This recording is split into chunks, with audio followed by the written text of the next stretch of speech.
আমাদের ব্রেনটাকে এমন ভাবে সমাজে ধুলাই করে দিয়েছে, এমন ভাবে ধুলাই করে দিয়েছে, যখন আমরা কোরআন সুন্নাহ ডাইরেক্ট কথা বলি ওদের কাছে মনে হচ্ছে যে রে বাবা এবার কি বলছে, একমাত্র আল্লাহর ইবাদত। নামাজে বলছেন ইয়াকা না'বুদু ওয়া ইয়াকা নাস্তাইন, এই কথা বলে বাংলা মানে করলে হয় আল্লাহ আমি তোমারই ইবাদত করি, তোমার কাছে চাই। এই কথা বলে কোন লজ্জায় মাজারে গিয়ে আবার হাত তুলে দোয়া করেন। একটু আগে আপনি কি বললেন? ইয়াকা না'বুদু ওয়া ইয়াকা নাস্তাইন বলছেন নামাজে প্রতিদিন আল্লাহ আমি তোমার ইবাদত করি, তোমার কাছে চাই। এই কথা বলে আপনি পীর সাহেবের ওসিলাতে দোয়া চাচ্ছেন, আছে না নাই? কারণ আপনার পীর আপনাকে শিখিয়ে দিয়েছে বান্দা তুমি এতই গুনাহ করেছো, এতই পাপ করেছো, তাই বান্দার এই গুনাহ আল্লাহ সরাসরি ক্ষমা করেন না, অতএব পীরের ওসিলা দিয়ে তোমাকে দোয়া করতে হবে, নচেত আল্লাহ তোমার দোয়া গ্রহণ করবে না। ভাই এমন কথা বলা হয় কি হয় না? মানে বান্দা আপনি এত গুনাহগার, এত পাপিষ্ট, এত কাবিরা গুনাহ করেছেন যে আল্লাহ ডাইরেক্ট আপনার দোয়া কবুল করবে না। এই জন্য মাঝখানে একটা দালাল লাগবে। কি লাগবে? দালাল লাগবে। কেন? এই যে আপনি তো সাধারণ মানুষ, কোর্টে ডাইরেক্ট তো পুলিশের সঙ্গে কথা বলতে পারবেন না, মাঝখানে কি লাগে? দালাল লাগে না? একটা দালাল লাগবে। তো মাঝখানে দালাল যদি না থাকে আল্লাহ নাকি গ্রহণ করবে না। আমি আপনাকে বলি ভাইজান, আপনি কত বড় পাপ করেছেন, কত খারাপ কাজ করেছেন, কটা জিনা করেছেন, কটা ধর্ষণ, কটা হত্যা করেছেন। সে বুখারী 2234 নম্বর হাদিস দেখেন, আল্লাহ নবী বনী ইসরাইল একটা ঘটনা বর্ণনা করছে যে একজন লোক 99টা মানুষকে মেরেছে। কয়টা? 99টা মানুষ মেরে হাতে একদম অস্ত্র নিয়ে হেঁটে চলে এসেছে একজন ইহুদি পণ্ডিতের কাছে। ইহুদি একজন আলেমের কাছে এসে ওই লোকটা বলছে যে হত্যাকারী বলছে আমি এই মুহূর্তে 99 জন মানুষকে হত্যা করেছি, বলেন তো আপনি যে ঈশ্বরের উপাসনা করেন, আপনাদের ইহুদি ধর্মের ঈশ্বর আমাকে কি ক্ষমা করবে? ওই লোকটা তখন তাকে ডিসএগ্রি করেছে, 99টা মানুষ মেরেছে, ক্ষমা কিছু এরকম আছে না ভাইজান? বলছে কোনো ক্ষমা নাই, যা। বলছে তাই যেটা আমার যদি ক্ষমা না হয় তোর বেঁচে থেকে লাভ কি? ওরও মুন্ডু উচ্ছেদ করে দিয়েছে একদম 100, মানে সেঞ্চুরি। 100 খানা মানুষকে মেরে হেঁটে চলে যাচ্ছে। আর একজন বড় আলেমের সঙ্গে দেখা হয়েছে, আবেদের সঙ্গে। তাকে গিয়ে বলছে যে এই মুহূর্তে আমি 100 খানা মানুষকে হত্যা করেছি, আপনি যে ঈশ্বর আল্লাহর উপাসনা করেন আপনার আল্লাহকে আমাকে ক্ষমা করবে? উনি সঙ্গে সঙ্গে অনেকগুলো কথা হাদিসের বিভিন্ন দিক থেকে আসছে, বুখারী, মুসনাদ আহমেদ, মুসনাদ আবি আল্লাহ, মুসনাদ শাফি। উনি সঙ্গে সঙ্গে বলছেন যে আল্লাহ তিনি তো তওবাবুর রহিম, তিনি তো তওবা করতে পারছেন, মানে তওবা যে করে তাকে আল্লাহ ভালোবাসেন, তিনি গাফুর রহিম, তিনি ক্ষমা করতে পছন্দ করে। যখন এই কথা বলেছেন উনি সঙ্গে সঙ্গে বলছেন আপনি ওই যে গ্রাম দেখছেন ওই গ্রামের দিকে চলে যান, অনেক কিছু মানুষ ইবাদত করছে, তাদের সঙ্গী হন। আর আপনি যে গ্রামে থাকেন এই গ্রামে খবরদার যাবেন না, ওই গ্রামে খারাপ মানুষ থাকে। যখন এই কথা বলেছেন ওই ব্যক্তি অনুতপ্ত হয়েছেন, অনুতপ্ত হয়ে হাঁটা শুরু করে দিয়েছেন। কতজনকে মেরেছে? আপনি কজনকে মেরেছেন? হ্যাঁ, একজনকে মারতে পারেননি? তা আপনার পীর সাহেব বলেছে যে বান্দা যদি অনেক গুনাহ করে, পাপ করে, ডাইরেক্ট আল্লাহ শুনে না, দালাল লাগে। বলে না দালাল লাগে?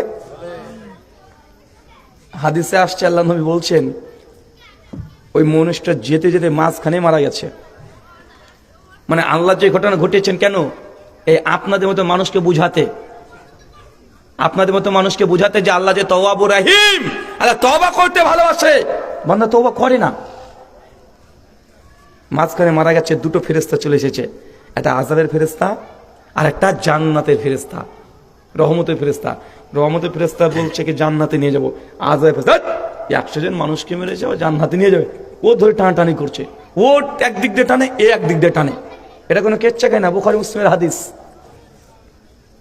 যখন দুজনের মধ্যে মানে ঝামেলা চলছে, আল্লাহ আর একজন ফেরেশতাকে পাঠিয়ে যায়, যাও সমাধান করে দিয়ে এসো। তৃতীয় ফেরেশতা এসে বলছে কি সমস্যা? এই সমস্যা। তখন তৃতীয় ফেরেশতা বলছে আচ্ছা ঠিক আছে, ওই লোকটা যেখানে দাঁড়িয়ে ছিল আর ভালো গ্রামের দিকে হাঁটতে শুরু করেছে, তো কত ধাপ গিয়েছে, যদি বেশি অংশ চলে আসে তো এই জান্নাতে যাবে, আর যদি দেখে যে না একটু কম ছিল তাহলে জাহান্নামে যাবে। মানে আপনাকে বোঝানোর জন্য তখন ওই লোক যেখান থেকে হাঁটতে শুরু করেছে সেখান থেকে ওই যেই গ্রাম, এই গ্রামের দূরত্ব হচ্ছে 100 হাত, যদি 51 হাতও যদি চলে যায় তাহলে কোথায় যাবে? জান্নাতে। মুসনাদ আহমেদের বর্ণনা যে ওই লোক মাত্র 1 বিঘত, মানে 1 হাত 1.5 হাত মতো ও এগিয়ে গিয়েছে, ওকে জান্নাত আল্লাহ দিয়ে দিয়েছে। কটা মানুষ খুন করেছে? আপনি কটা করেছেন? তা আপনার পিসা যে বলেছে যে বান্দা তুমি এত গুনাহ করেছো, বাবা রে বান্দা তুই এত গুনাহ করেছিস, আল্লাহ তোকে ক্ষমা করবে না, এই জন্য একটা দালাল পীর লাগবে। সমাজে চলে না ভাইজান এসব? কিন্তু এই লোকটা কি ধরেছে? চাচা এ তো মাত্র 100টা গুনাহ করেছে, মামুলি ব্যাপার তার কাছে 100 না। আপনি কত বড় পাপী! ইবলিশ শয়তানের চেয়ে তো পাপী আপনি না? ইবলিশের চেয়ে তো আপনি খারাপ। কেন আপনি ইবলিশের ঘটনা জানেন না?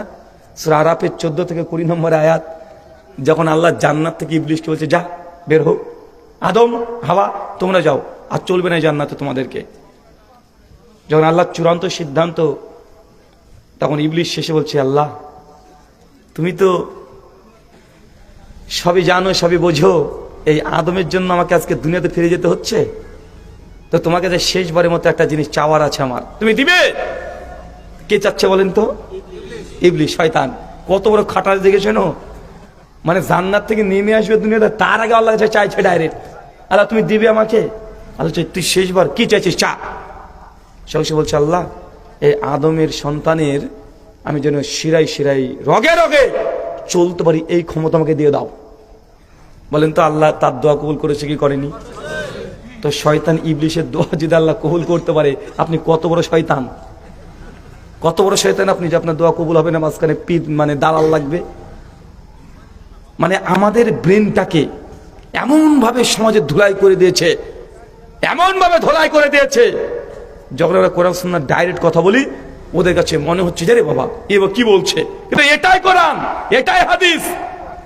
কিন্তু এক শ্রেণীর মানুষ আছে ইনকামের জন্য, টাকা পয়সার জন্য, ব্যবসা করার জন্য মানুষকে পথভ্রষ্ট করে জাহান্নামে নিয়ে যাচ্ছে, যাচ্ছে না ভাইজান? জাহান্নামে নিয়ে যাচ্ছে।